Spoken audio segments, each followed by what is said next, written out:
akkam jirtan yaa ilmaan Oromoo ta'an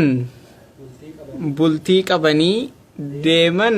karaa qabanii akka waaree eda'oo waa lamamaa dhabanii jedha Oromoon yaa ilmaan Oromoo akkasanii ammalleen osoo waan takka isinii dabale seenarraa natti tola jechuudha. Nam tokkeen yooka ofiin beeku yooka itti himan beeku hanganuma tana lamaani. Kanaafuu boonsaa koo sitti muusin dhiisne atammas siin galle jedhe Hacaaluuni. Akkatti mee yaa ilmaan Oromoo akkatti kinoo mee ankaleessa irra barreessee mucaa akkas goonan na reebaa turtanii sababoota nama gurguddaa achiin na gorsaa turaniitiif jedhee an haqe kinoo ka namni hin beeyne ka isin hin beeyne isinitti bahee akkan isin godhe mee kanaan maal jettame dhuguma mucaan kaleessa gaararraa jedhe arra tiisisaan si gahanii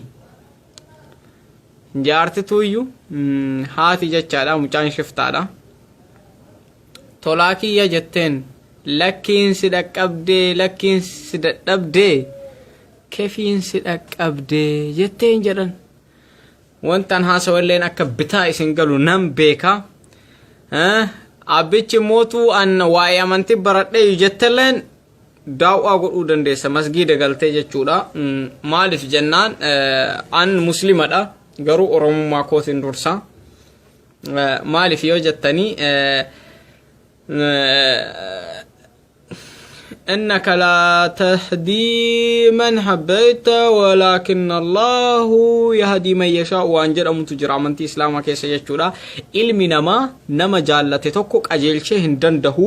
رب موتو نما جالته هندا نك أجيلشا جدن غرو جچور علمي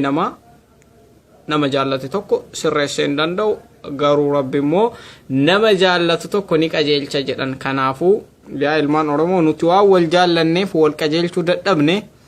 rabbi immoo ofii jaallatee nu haa qajeelchuu aamin jedha galatoomaa ilmaan Oromoo hanganumaa dhuma irratti immoo barattoota kutaa 8 10 fi 12 barattan yeroo qormaata gaarii isiniif haa ta'u anilleen asumaan nagaatti hiriyoota koo kan Facebook irraa